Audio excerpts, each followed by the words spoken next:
Hello guys, welcome to a new video, and today I wanna answer a burning question that always comes to me on what option strategies that you should choose, right? Based on the market conditions and that particular stock. So how do you choose among lot of option strategies that you have, right? So that's the question I'm gonna answer. I'm gonna give you the actual tips and tricks that I use personally and an article that we will go over.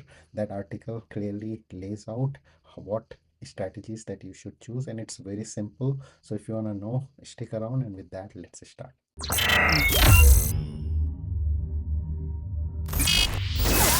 Hello guys, welcome to 80 Finance.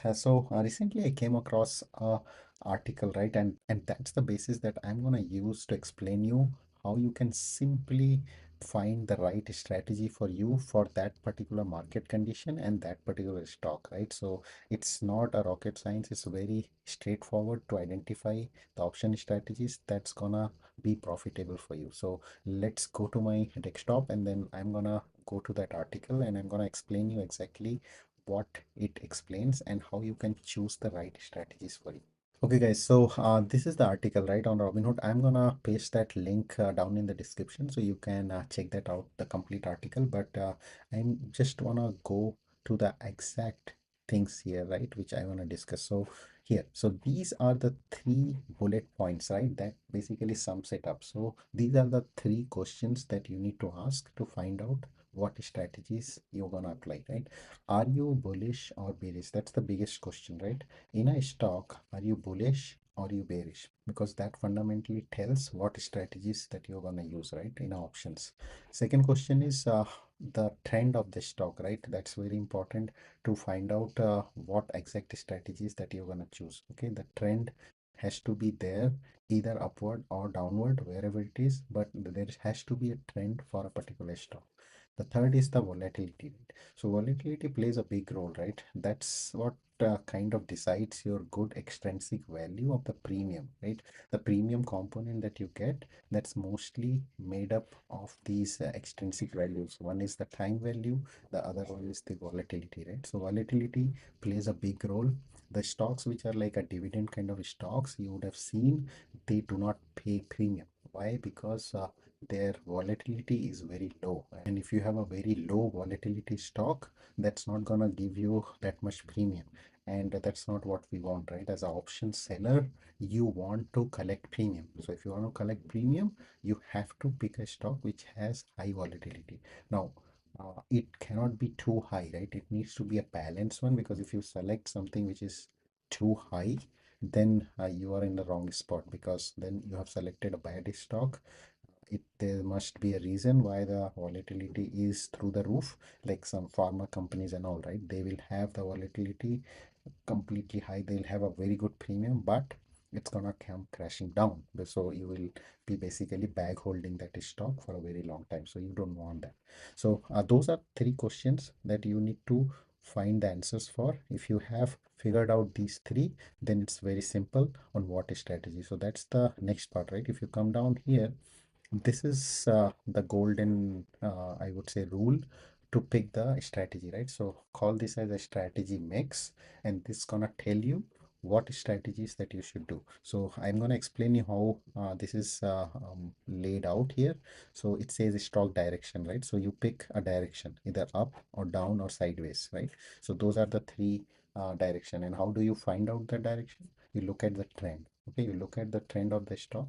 If you're option seller, a very good indicator is the Bollinger Band, that I'm gonna put link about that, and I think I have a video too. I will try to put that somewhere here or in the description. Do check out that. So Bollinger Band kind of tells you what's the range of that stock, right? And it's you can do that for the at least for a year, and that's gonna give you the chart either up or the down. So that will tell you the which direction that stock is heading. If it is heading, let's say I'm gonna just take the direction as up, because I did chart it out and I found out that the stock is in uptrend, and it's in that Bollinger Band that we wanna check for.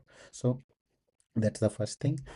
And also the Volatility, right? The second thing is if it is a low volatile stock, right? If it's a really low volatility, then these are your good, these the green box that you see, you can go for long call, because on the buyer side, the volatility is kind of a, it's a friend, because if you have a low volatility, you're gonna not pay too much premium for to buy that contract, right? So if the volatility is on the lower side, it's a good for the long call debit spread or covered call. Okay, so those are the things that you're gonna benefit if you are in the lower volatility. Okay, if it is a higher volatility, right? So higher volatility, these three are your best friend. So cash secured put, because you are in the selling side, and as I said, volatility has to be higher, but again, it doesn't say too much about how high, right? So you cannot go too high there, because then you are going into that territory where you may be bag holding those stock for long. So don't do for a small, stay away from small caps when you're looking at volatility. Stay within that good large to mega cap when it comes to volatility, right?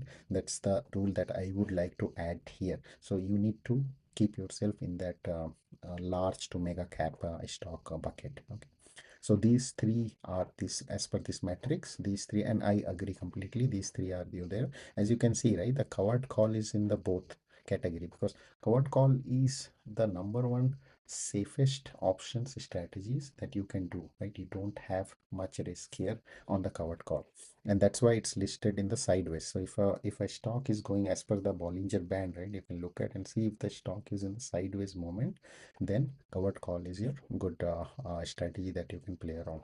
Now on the downside, if you find that the trend is downwards and the volatility is low, then you can go for the long put. Personally, I don't go for long put very often. If I find really downtrend, right now market is not in a downtrend, it's still very much in the uptrend direction. So a long put will not be a good idea, because it's gonna still, even if the volatility is low, there will be a time decay that's gonna eat up the value from your cost that you paid to buy that contract, right? So long put, think about it. If you find really a good one where it's in a downtrend and you are seeing the trend that in at least for, let's say if you're doing a weekly, right, at least for last couple of like months it has been in downtrend, then yeah, it you can go for that. Then put debit spread, that's basically just for the small account, same thing. Your risk is limited, so you are, instead of long put, I would say put debit spread is a much better one. If you identify a downtrend, then go for put debit spread, because you are risking way less money for put debit spread. Okay, and but still you are going to benefit if the stock goes down. So if you think that the stock is too high, it's gonna cool down for some time, you can do a weekly on put debit spread, right? That could be a good one. Iron Condor, if you're in this, if the stock is in sideways movement, Iron Condor is good, and I have a dedicated video for Iron Condor. That's just a combination of these spreads, right? So if you combine these spreads, that becomes Iron Condor. It kind of caps both your upside and downside. So you're basically in the range, but it has a very good chance of in terms of profitability, because it's capped, right? So yeah, it's not gonna give you much premium, but it's also a safe strategy, because you are protected from both sides. If it goes two down, you're covered. If it goes two up, you're covered. The main idea is the stock is kind of in a sideways movement. Very good strategy if you identify a stock which is in a sideways movement, right? Covered call, as you can see in all these matrices, right? The covered call appears the most. That covered call is here, here, here, here. So covered call is appeared four places, right? That means you can clearly see, right, in a lot of situation, based on the direction, based on the volatility, covered call is here the number one strategy for options, and that's the safest one that you can do. Second, my pick would be the cash secured put. That's the second strategy that you should definitely aim for. So yeah, this is a pretty good, there are a lot of I have already summarized, but you can still, if you wanna just go over this, it's a very good article, especially focus on this metrics, and it's gonna give you a good overview of how to choose the best option strategy. So yeah, guys, that was it for this video. I hope you liked it and it was a beneficial video for you. If you have any questions around options or any of these strategies, there are a lot of videos in my channel, but if you still have doubt, you can definitely reach out to me and put your comments in the video. I look at all the comments and I will respond to that. With that, I'm closing this one. Happy investing, guys. Bye bye.